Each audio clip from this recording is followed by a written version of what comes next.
Welcome to Fireside Giants. My name is Alex with my co-host here, Anthony Rivardo. Back at it with another video for you guys as always. Today we're covering two pass rushers in the second round the Giants could target to really upgrade this outside linebacker unit. Of course, we know they play a 3-4 scheme and they really didn't have much support from the outside linebackers this year after Lorenzo Carter tore his Achilles against Dallas in the first game of the season against them. And then of course, Ossai, the shoulder injury, that kind of kept reoccurring. They decided to shut him down for the remainder of the year. You know, that's another player that we lost, and the Giants ended up rolling with Carter Coughlin, Jabal Shared, practice squad, 7th round pick. You know, they didn't really get as much production as they would have wanted out of that specific unit. Of course, they're getting Carter back, they're getting Oweh back, but can we rely on them? Can we rely on those two guys? We're not so sure. So the Giants could look to the second round to really acquire another player really to inject into that position battle. There's a couple of guys we want to talk about, including Penn State Jason Oweh, I think that's how you say it, Jason Oweh, and Texas Joseph Ossai. Two really intriguing prospects, a little raw, but some really great talents and tools that they do acquire and they do have. So I'm excited to dive into these guys, Anthony. But how are you doing today, my friend? I'm doing real good. Had a terrible COVID scare, but made it out of there. Tested negative, looking real good, and feeling really happy and confident right now. So these two guys, Jason Oweh, Joseph Ossai, these are guys that I've seen mocked in the first round, the second round, and even the third round. They're kind of all over the place. And there's a reason for that. Both of these guys are projects, right? So they're projects that a team might fall in love with and take in the first round. They're projects that teams might not fall in love with and feel more comfortable taking in the second or third round. I think that these are guys for the Giants in particular, probably not round one options, especially not at number 11. Maybe in a trade down scenario to the back end of the first round, but as we know, trade down scenarios aren't very likely for the Giants in the first place. Dave Gettleman has never traded down in the entirety of his career as general manager, but let's say these guys fall into the second round. They fall into our lap, the 43rd pick. That's our second round pick, right? Let's say that they're on the board. These are two names to really strongly consider at that position. And if they somehow even fall into the third round, if somehow one of them falls there, definitely some names to consider because they do have a lot of traits to like and a lot that they flash on film that could really excite NFL teams and make them very enticed to pick them early on. Yeah, you know, and just to be straight up, I probably am not in the boat to draft an outside linebacker. I'd rather get an offensive lineman if we're not doing that in the first round. That's just kind of how I personally feel. I think that unit is even more of a necessity than outside linebacker right now. I think Patrick Graham can figure it out. You know, with the players that we do have and getting Carter and Oweh back, I'm not the biggest proponents of them based on just their inability to produce over the last two seasons. We haven't really seen what we needed to see. But then again, you know, you never know. Lorenzo Carter was really coming on. You know, he really looked like he had some developmental progress being made, but, you know, that injury, that torn Achilles really set him back. Who knows what he's going to be like after coming back from that? It's, you know, he could be half the player, and he already wasn't, you know, in a position that we were like, he's a long-term starter. Oshane Ximines, on the other hand, I had really high hopes for him. I thought he was going to be a good player. He had the tools. You know, he was strong, had some good pass rush moves. The only thing that I didn't really like about him was that, you know, he didn't have that good get-up speed, get-off speed off the line of scrimmage. He didn't really have that ability to get off quickly and get after the quarterback. That was something he was working with Ossai. You know, we connected him coincidentally through Twitter, and he ended up practicing with Ossai, learning some news. But, you know, sometimes that speed is not taught. You can't learn that. It's instinctual. It's really, you're born with that kind of speed. But to be said, Jason Oweh, rather, he's a guy, and Anthony, you know, he mentioned he's kind of a project, and he's right when he says that. He could be a guy that might need a year or two to really see his full potential. He might not be an immediate starter. He might be a rotational guy. The Giants could utilize him on a rotation with Lorenzo Carter and Oshane Ximines, you know, really getting him involved slowly, working him through the special teams, you know, gondola, or whatever. I forget what the word is for it, but, you know, Joe Judge loves to put those guys through the gauntlet, the special teams gauntlet, to make it to the starting roster. Maybe he's a guy like that, but again, you know, second rounders, in my opinion, need to be starting. If not right away, they need to be making a significant impact almost immediately. That's why I'm kind of in the proponent, like on the side of the offensive line, because you can get a guy like Wyatt Davis, Creed Humphrey. You know, we talked about a couple players who the Giants could look at. Alex Leatherwood's another one, maybe a right tackle there. You know, the Giants could look there to say, okay, maybe let's get a starting offensive lineman. You know, Samuel Cosme is another from Texas. So, you know, that's kind of what sparked my interest, the offensive line players that'll probably be there. But these are two players who, if they are on the board, the Giants should not just overlook them and say, you know, these are not guys we want. the upside is there. They have the tools. That's what excites me so much about these players. They have the tools to be great. They're saying Jason Oweh could be a player who racks up 10 plus sacks per year. He has a great frame. 6'5", 257 pounds. He has just amazing athleticism, really great tools, rare length. I think he's going to crush his pro day. That's what I think is going to make people so excited about him. He's going to have a fantastic pro day based on the athleticism that he does have, and it's going to make his draft stock rise pretty nicely. So that's kind of why teams are going to fall in love with a player like that. But it's the reps that kind of scare me. He didn't really get a ton of reps, right? He only played 20 full games in college, which is not a lot. He had 0 sacks last year. He had 5 sacks in 2019. You're basically grading this player off of his potential and not what he's already done, which, you could make the argument that's what second-round picks are for. You take chances on players who fit your scheme with high upside, but his production really isn't there. It's not something that worries me a ton. It's like the Rondale Moore argument. You know what I mean? You're like, okay, I know the production is there when he's healthy, but it's not there now. He's only played 7 games over the past 2 years. Like, what do we do with a guy like that? Like, can we rely on him? Jason Oweh is similar in that if you put him in the right system, give him the right coaching, give him the time, he's going to be a phenomenal player for you. But can you afford to wait that long? Is he going to end up being that good? Do you want to take a chance on an athlete instead of a guy who has translatable talents to the next level immediately, Anthony? What do you think about Jason Oweh? Do you think that the Giants would be smart to take a chance on him at the 43rd pick? Yeah, it's interesting when you mentioned Jason Oweh, you mentioned his reps, right? And so 2019, he had 332 snaps. 2020, he had 347 snaps. Let's compare that to Joseph Ossai, right? Just as a baseline example. 2019, he had 834 snaps. 2020, he had 588 snaps. So you're talking about a guy with very minimal experience, but a lot of athleticism. Grew up playing basketball, Jason Oweh did. So he's an athlete. He's an athletic guy, but he hasn't really been molded into a premier NFL player yet. He's very far from that. It's a guy that you really need to mold, and you really need good coaching. Thankfully, the Giants do have good coaching. So, yeah, I could see him totally stepping into the Giants scheme and then being coached into a really solid player. Now, with Pro Football Focus, they gave his player comparison Montez Sweat. If you remember Montez Sweat when he came out, his rookie year, people were like, meh, probably shouldn't have drafted him in the first round. He wasn't that good. Second year, he really burst onto the scene. So he was a guy who just needed a year to grow and get some coaching in him, and now he's a really solid pass rusher for the Washington football team. Of course, he is now playing alongside a lot of other talented players like Chase Young, so maybe that helps.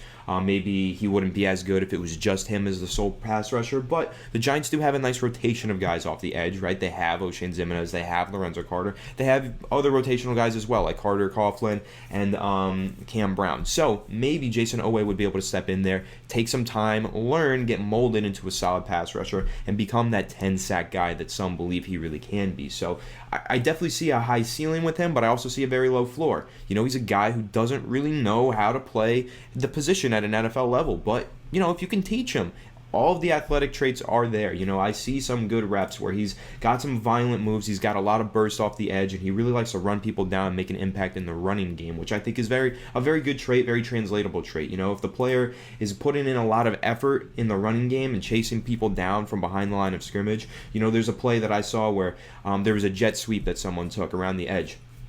He chased it down, made the play. Very impressive. That's rare. You usually don't see that. That's a lot of effort. High motor. That's what you love to see with a guy like that. And just because he didn't have any sacks this past season does not mean that he wasn't productive as a pass rusher. He had a few plays where he had some quarterback hits. There's one against Nebraska. He had quarterback hit, got right in quarterback's face. Ball popped up, became an interception. So that's a pressure. That's a hit. It's not a sack, but it's an interception. It's even better, right? So that happens. He was productive as a pass rusher, didn't finish off the plays, but, maybe NFL level, coach him up, got a better secondary behind him, maybe he starts to finish those plays, get those sacks, and especially with more reps, right? Because he was limited in college. So I think he's a really interesting prospect. In terms of his fit with the Giants, I definitely think he has the ability to play on the edge, right? Like a stand-up edge rusher. I think when I read his draft profile, some project him to be better in the 4-3 wide 9, right? So like really far 5-tech, 6-tech almost, right? So some people project that for him, but others have him projected as an edge rusher. I do think that he's got some versatility. He did play with his hand in the dirt at Penn State, but I think that he could stand up and make an impact as a stand-up edge rusher. So in terms of his fit with the Giants, I like him as a player, but I don't know if I like him I definitely don't like him in the first round. I don't want the Giants to get a project in the first round. I think they need a sure thing. Second round, I think it could be debatable, but likely, my personal opinion, I would lean towards going on the offensive line with an even more sure thing, since there's a few of those in the second round of the draft this year on the offensive line, rather than going with a project in Jason Oweh. But I wouldn't complain about the pick at the same time. I do see potential. Yeah, I mean, that's kind of the reality. The Giants have so many holes to fill. The second round's a really good opportunity to fill one of them. We do expect them to utilize that 11th overall pick if they're not going to trade back on an offensive playmaker, so they're going to address the wide receiver position there, or it's Kyle Pitts at tight end. Both will do. And the second round pick, you can find a starting player there. You can find a guy that can make an impact on day one. I don't think that Jason Oweh is that guy personally. I think he has incredible upside, and that's why, people are high on him. We see the flashy plays. We've seen the ability and the pass rush moves that flash every now and then. We see that, the jet sweep where he chases a guy down. That's really, really impressive for a guy that's 6'5" and 257 pounds. For the guy like that to do that, it's like JPP. We see JPP do stuff like that. So, what I like about him is that you see the flashiness. You see the elite athleticism on the tape. Now, doing it consistently, that's another story. Doing it at the NFL level, that's another story. You really can't bank on something that he's done a couple times in college and expect it to translate immediately. He was a former 4-star prospect, so, he is regarded highly. But I think that he's a guy that wouldn't need a year. Can the Giants afford to wait a year for Jason Oweh to develop? That is the major question here. I think that they probably could wait. If they did draft a guy like him, they could probably wait 1 year for him to develop, because they're not going to the Super Bowl next year. They might not. It's going to be tough to make the playoffs next year. The NFC East is going to rebound pretty nicely, in my opinion. I think Washington's going to do a pretty good job of rebounding. I think Dallas will be competitive at least. The Eagles will probably be an absolute mess, which I'll be enjoying very much. But for the most part, I think the Giants could probably afford to wait a year for a guy like Jason Oweh to develop. They have phenomenal coaching. They have Patrick Graham, Coach Chaos. They have some very, very great coaches to make sure that a guy like this maximizes his potential. And, with that being said, putting him on the outside at outside linebacker and 5-tech, he can put his hand in the dirt. I do like that, because the Giants and Patrick Graham love to utilize different fronts. They love to be creative, and they love to use multiples. And, Jason Oweh can fit a couple roles. He can be a stand-up outside linebacker, but he could also put his hand in the dirt and rush as an edge rusher. So if they're going to flip-flop between 3-4 and 4-3 and disguise coverages and use stunts, he might be a good guy to utilize, because, he is a little thin for his size. He's a little lean, but he's also young. Like, he can develop, he can add some size, some muscle mass, and he's only going to get better as you go on. But, of course, the statistics, the numbers do concern me a little bit, but not really entirely. I think you're really drafting him for potential. You're not drafting him for the production he put up in college. That's like the Devonta Smith argument. You're drafting him because he's one of the most productive receivers ever in college history, not because of his size. You know what I mean? So it's like it's a flip-flop debate. You see what I'm trying to say here. But, moving on to Joseph Ossai, he's an entirely different prospect, but playing a similar position. He's a guy that's a little bit smaller at 6'3", 245 pounds, but he plays a lot bigger. He is a really interesting guy, and his story is pretty badass. He grew up in Nigeria, in Lagos, Nigeria. He came to the U.S. He came to, America to really pursue his dream with a family, and, he was bullied. He fought through life, man. This guy is a grinder. This is a guy who fights. He's a fighter. He's a survivor. Those are the guys that succeed in life. You know what I mean? I think this kid is going to have a big future ahead of him, because I don't think he's going to let anything stop him from being great, from really providing his family with just an exceptional life. That's kind of what I see in Joseph Ossai mentally. Mentally is half the game. If you're a confident player, if you're a baseball fan, go check out Gary Sanchez right now. When he's confident, he's one of the best catchers in baseball. When he's not confident, he's one of the worst catchers in baseball. That's kind of the mentality, what it can do for a professional athlete. It can take you to another level. Think about OBJ. When he's confident, the guy's unstoppable. But when he's not confident, he's not feeling too good about himself, he makes a couple mistakes. He drops the football. Green Bay dropped a couple touchdown passes. Wasn't feeling too confident after that boat trip. Everyone was roasting him for it. So, you're seeing How important mental is. If you've ever played a professional sport, if you've ever played an amateur sport, when you're confident, you're feeling a lot better. Joseph Ossai, he has a reason to play well. He has a reason to be a monster. And I love that about him. I think that he is capable of being phenomenal because of that. That's just half of it, though. The guy's also an amazing player. I'm not even going to go into that. Actually, we are going to go into that. That's the reason I'm doing this. 5.5 sacks last year, 5 sacks 2019, 15.5 tackles for a loss in 2020, 15.5. 3 forced fumbles. The guy is a turnover machine. He knows how to create turnovers. He makes big plays in big moments. He's a guy, when you need him to make a play at the end of a game, to secure the game, to cause a sack, cause an interception, he's the one to do it. That is what the mentality part of it is. He shows up in big moments. He shows up and makes sure that he closes out games, and that is something that you cannot teach. I think I might take him over Jason Oweh based on the mental attributes he has, based on the clutchness that he acquires, and he is always moving, man. Another JPP type trait. The guy's motor never stops. Chasing down chasing down ball carriers all the time. He's always going after, always aggressive, always trying to lay the hits. He's a natural playmaker, man. A really phenomenal guy, and he plays outside linebackers as stand-up. He can drop back into coverage if you need him to. He's a little bit smaller, so he has that little bit of mobility to him. He's a great player, man. What do you think about him? I actually really like him. I think I like him more than Oweh, personally.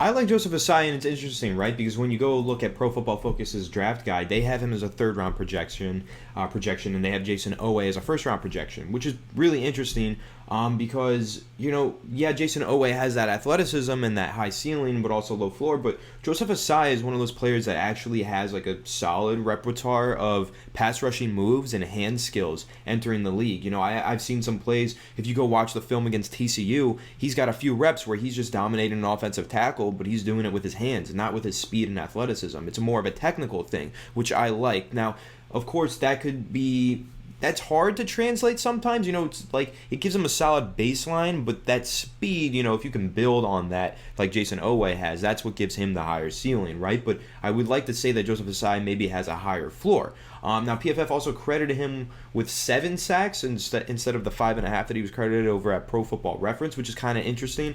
But yeah, he was credited with 7 sacks, 17 hurries, 9 quarterback hits, played 588 snaps in 2020. And when you look at Joseph Ossai, you do see a high motor. I saw a play where he was rushing off the edge, and then the ball was thrown into the flat. The running back or receiver, I don't remember which one, takes it up the field. Jason Oweh just puts his head down and just starts chasing this player, gets behind him, punches the ball loose. The guy is like 15 yards down the field. Jason Oweh was 5 yards behind the backfield, so he chased him down by like 20 yards, punches the ball out, strips him, makes a nice play. That's kind of what you see with him. He's a hustle player. He's a high motor player. And, like you mentioned, he's got a great story. He's a confident guy who has a lot to play for. And I think that's really awesome, too. Now, I see a lot of nice things with technicality off the edge. I don't see him being necessarily the most bendy and athletic guy, not necessarily a speed rusher, more of a crafty guy, and I think that he will fit as a stand-up outside edge rusher, like a 3-4 outside linebacker in the Giants scheme. I think that he is a solid scheme fit, and he's a player. No, I wouldn't take him in the first round, but second round, again, I would really strongly consider it, and since he is a third-round projection by PFF, I think the value there would be perfect. If he was there in the third round, I would absolutely take him. Now, that leads into another kind of discussion, right?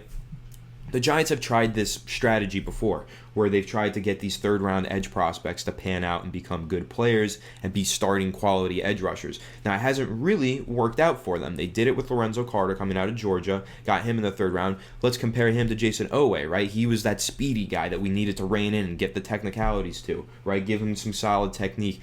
And so he was that kind of super athletic player in the third round that the Giants drafted. Now, he's definitely grown as a player in the past few years, but has he turned into a premier edge rusher? No, he hasn't. He's just become a quality rotational starter.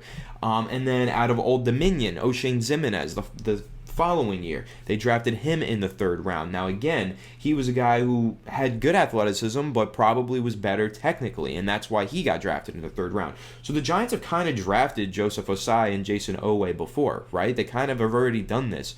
Neither one of these guys has panned out into these premier edge rushers that the Giants want. So this is why I've been saying for the past couple of weeks to you, Alex, that like it or not, sooner or later, the Giants are going to have to bite the bullet and invest strongly in the edge rusher position if they truly want to fix this position. They can't just keep taking flyers on mid-round guys. Like, sure, eventually maybe they'll hit on one. And at the very least, they're going to continue to get solid rotational guys who can start games, right? So they'll continue to do that. But if they really desire and really want to find that 12-sack-a-season guy, they're not going to get that with these third-round picks, in my opinion. You have a chance, but it's hard to do. And I think that eventually the Giants are just going to have to, I don't like this edge class too much. I don't like it at the first round, so maybe next year you look in the first round to try and get an edge guy, but eventually that's what the Giants are going to have to do. Either invest big in free agency, another guy that you could throw out there, Cal Van Noy just got cut by the Dolphins. He's a guy who can really be productive off the edge, might come on a somewhat cheaper deal than you would have expected to get him on last year, right? So he's a guy that might make sense there, but eventually the Giants are just going to have to invest a lot into edge rusher. I'm not the biggest proponent of going after these mid-round guys anymore. I feel like we've tried it and it hasn't panned out. So, I don't know. Solid prospects. I like them. Don't know if they're necessarily a huge fit for the Giants when they've already got a lot of crowded middle to late round edge rushers on the roster. Yeah, and while I kind of give my take on this, can you do me a favor and just look up Joseph Ossai's age? I cannot find it anywhere. I don't know why. But this is a guy who came to the U.S. in a visa lottery, from Nigeria. His name was pulled. His family's names were pulled out of a lottery. Like, that's a hell of a story, man. And, he grew up playing soccer, didn't even know what football was until he was 10 years old. Saw it on television. This is a player who I really, I'm starting to grow on. Just starting to grow on me. If he drops to the third round, that's a steal, man. Absolute freaking steal. This guy is capable of being a much better player than I think he's being given credit for. Like, as I said, he's a little bit smaller. He might not. I think offensive linemen in the NFL will probably have about 60 pounds on him, which is a pretty hefty difference. But what I will say is he has speed. How old is he? No, nobody knows. This is really funny. I actually can't find it. Yeah, nobody's put it anywhere. Wikipedia, it's like Benjamin Button. ESPN, Pro Football Focus, Pro Football Reference. Nobody has actually put his age. I just know he came from Lagos, Nigeria at the age of 10. But I don't know what his current age is, which is really, really interesting that isn't listed anywhere, and I don't know why that is. Benjamin Button, he's actually. But I do know Jason Oweh was listed on PFF. I saw, yeah, right. I saw Jason Oweh on PFF, so I'll pull that up for reference. He's projected. Not projected. He's going to turn 23 in December of this year. So again, another knock that I have on him. I don't really like to see these projects be that old, because usually when you look at older players in college, you want to see them dominating younger competition, and he wasn't exactly doing that because he didn't have the technical skills. So is it going to be too late for him to learn the technical skills at he's 23 when he's entering the NFL? I don't know. Interesting thing to throw out there with Jason Oweh. I'm happy that you just reminded me of that, but I will continue looking for Joseph Ossai's age. If we don't find it, let us know, please, if you know. Yeah. But, just to wrap up my final thoughts on Joseph Ossai, I love his motor. I love his speed. I think he's a guy, he has really strong hands. That's another big pro for him. The only thing that I think the biggest knock for him is the size, is just, he's going to be a little bit lighter than offensive linemen in the NFL level, and he can oftentimes get ahead of himself. Like, he doesn't really know how to diagnose running plays properly, especially in the NFL level where they're using a lot of pre-snap motion, a lot of read options, zone read options. The quarterbacks are mobile. You have a guy like Lamar Jackson. It's really hard to diagnose these plays sometimes. That is where he's going to have to improve. Now, I do think he is a really, really good outside linebacker fit because traditionally they're a little bit smaller. Those outside linebackers aren't always defensive end size, because they are expected to drop back into coverage. See the edge, spy on the quarterback. We saw it against Seattle. The deal. But I really do think that Joseph Ossai is a player that if you did land him, the upside is there. Love the story. He's a great guy. I think he has the mentality to be great and the tools to be great as well. I think he can fit a 5-tech in the dirt, hand in the dirt type of formation. He can also play outside linebacker. He's another multiple player that I think the Giants would really fall in love with. Maybe not at 43, but if he did fall to the third round, maybe you trade up a couple spots if he's there. and you land him.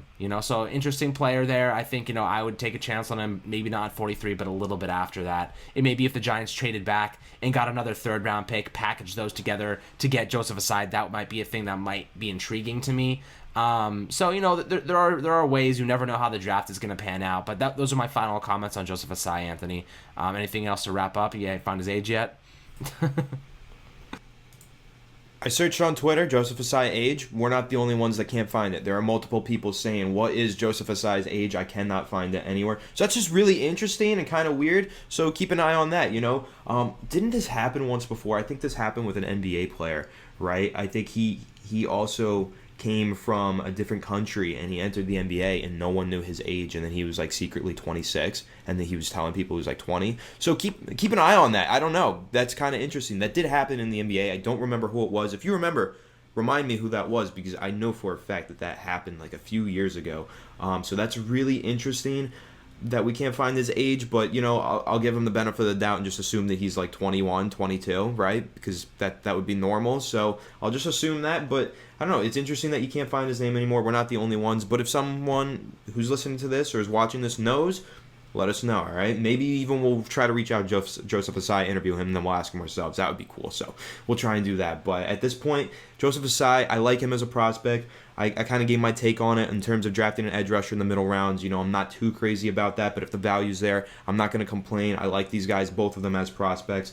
I probably like Joseph Ossai just a little bit more, but yeah, I think they're solid prospects. So interested to hear what everybody else thinks. Let us know in the comments section down below, or join the Discord to let us know over there. Absolutely, guys. Well, I hope you enjoyed this video. Obviously, clips throughout. If you're watching on YouTube, if you're listening, you can go over to YouTube and check out the clips that we include for you guys. So you can see what these players are capable of doing. Also on the Joseph Ossai boat, I think he has a little bit more upside. I like his story. The age a little weird. Maybe it's Benjamin Button over here. Who knows what's going on with that? But we'll find out eventually what his age is, and that could either impact it significantly or be like, whatever. Like, he's 21, he's 22, average age, or it could be like 20 and be like, holy crap, this guy could be an absolute animal if he's 20 years old.